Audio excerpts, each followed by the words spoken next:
जी, ये जो आपकी स्क्रीन पे दिख रहा है ये एक्सेल पे एक मॉड्यूल को डिजाइन किया हुआ है। जो छोटे मोटे कॉन्ट्रैक्टर्स होते हैं जिनके पास लिमिटेड सोर्स होते हैं, लिमिटेड प्रोजेक्ट्स होते हैं, उनके लिए ये डिजाइन किया गया है। तो बेसिकली आपका आपका भी मोरलेस कॉन्ट्रैक्टिंग का ही कंपनी है, कंस्ट्रक्शन बिल्डिंग। यस। जी अरे कॉन्ट्रैक्टर भी हूँ मैं, मतलब बिल्डिंग में ही। हाँ। तो इसमें जो मुझे जो मैं आपको दिखाऊंगा इसमें आप प्रोजेक्ट का कॉस्ट मेंटेन कर सकते हैं, लेबर्स के अटेंडेंस मेंटेन कर सकते हैं, और ओके। वेंडर्स वेंडर्स जो होते हैं हमारे सप्लायर्स, उसके उसके अकाउंट को भी मेंटेन कर सकते हैं। या अगर आपके पास एम्प्लॉय होता है तो उसका भी एक आप सेपरेट मेंटेन कर सकते हैं कि उस सप्लाई या एम्प्लॉय का पेंडिंग या वर्कर का पेंडिंग कितना रहता है। ओके। इंडिया में जनरली दो टाइप का होता है, या तो एक पीटी कॉन्ट्रैक्टर को दे देते हैं मैन पावर के लिए, या बहुत कम कॉन्ट्रैक्टर होते हैं जो अपने अपना रिसोर्स रखते हैं मैन पावर का। तो मैंने जो ओके। ये जो डिजाइन किया दोनों का एक मिला हुआ है। आप कर भी सकते हैं, नहीं भी कर सकते हैं। तो सबसे पहले जो है इसमें एक मास्टर शीट होती है।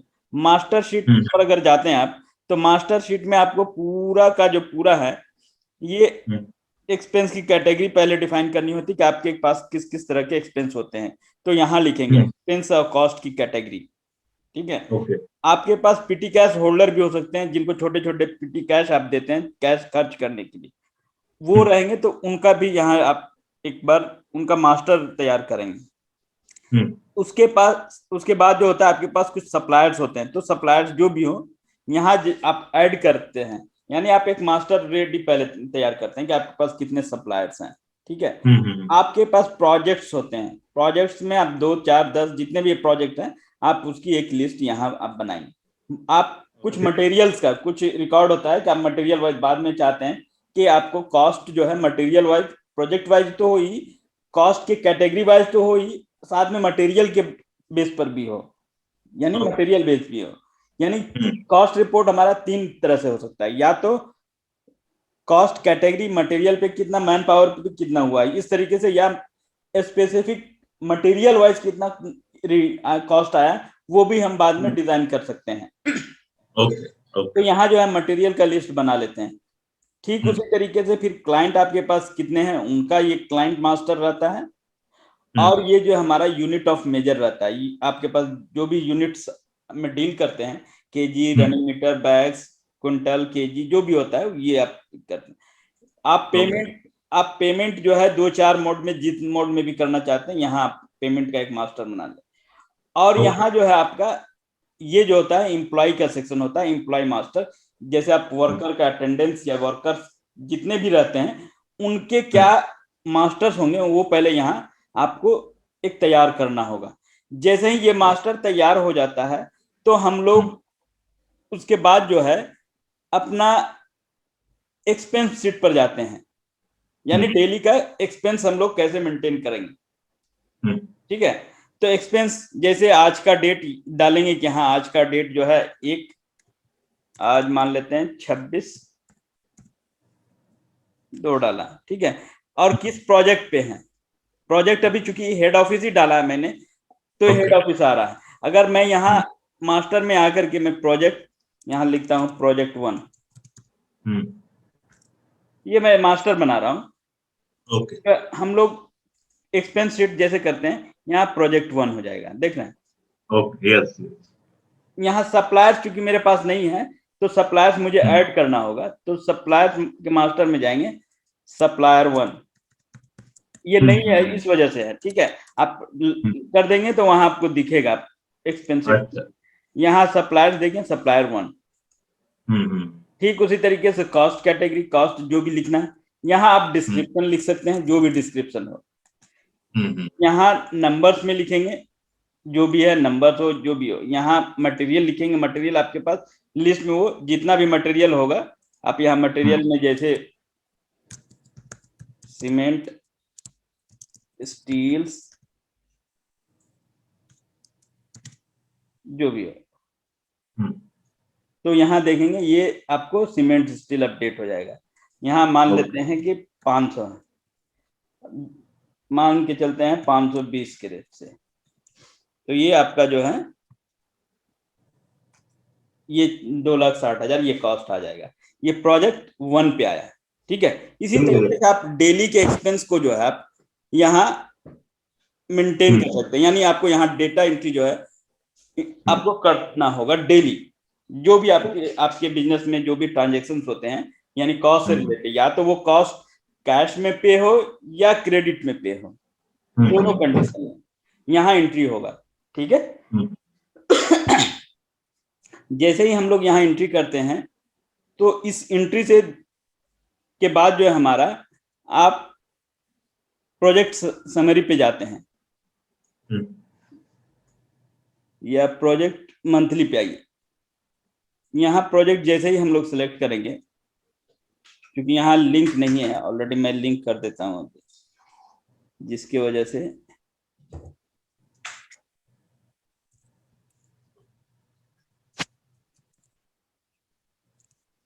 ठीक है। अब देख रहे हैं कि यहाँ इस प्रोजेक्ट पर जो है मैंने सिलेक्ट किया, क्योंकि वहां एंट्री किया है प्रोजेक्ट 1 पे मेरा सीमेंट जो है 2,60,000 का ये कॉस्ट दिखा रहा है। ओके ओके, ठीक है।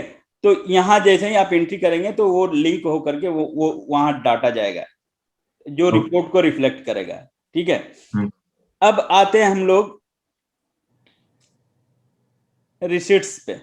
मैंने आज के डेट में ही 26/2 को, ये हमारा प्रोजेक्ट 1 है, जो भी रिसीप्ट जो किया पेमेंट, जिस क्लाइंट जो भी हो, क्लाइंट अभी आपके पास नहीं है तो हम लोग क्लाइंट जोड़ लेते हैं, ये क्लाइंट 1।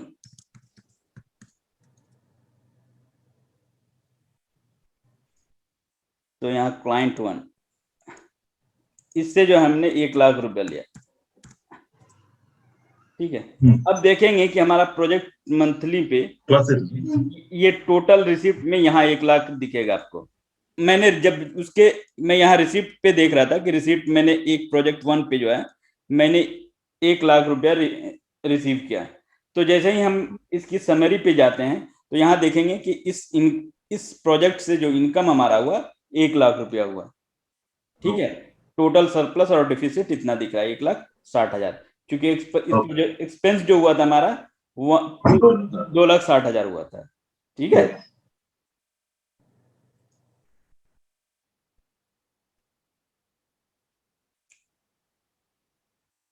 अब जो है दूसरा आता है पेमेंट का।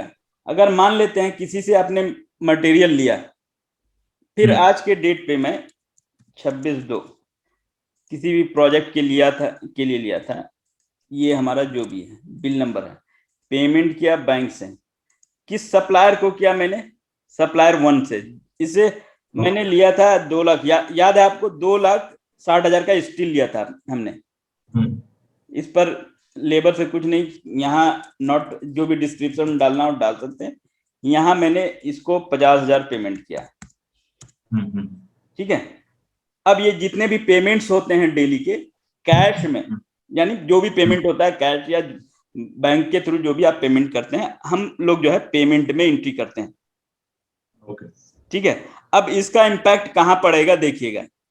अब हम जब सप्लायर्स के स्टेटमेंट पर आते हैं, ठीक है, तो सप्लायर्स के स्टेटमेंट सप्लायर 1 से देखिएगा कि हम लोगों ने 26 तारीख को सीमेंट लिया था 2,60,000 का। यस। इसका पेमेंट जो है यहाँ दिख रहा है 50,000, जो कि पेमेंट के थ्रू उससे किया मैंने। तो हमारा 2,10,000 जो है अभी भी पेंडिंग दिख रहा है इसके पास, यानी पे करना, नेट पे करना हम लोगों को, ठीक है। अब इसी से हमारा सप्लायर्स पेंडिंग देखेंगे कि इस तरीके से, 1 मिनट यहां से मैं मास्टर को लिंक कर, सप्लायर्स,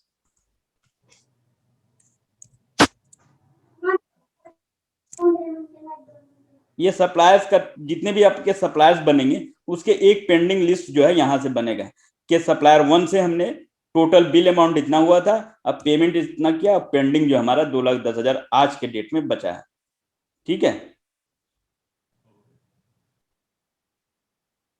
क्लियर है? यस।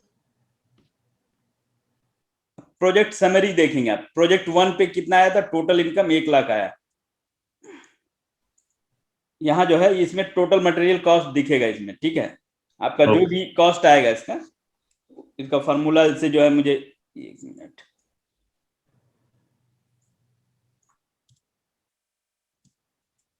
देखें, ठीक है।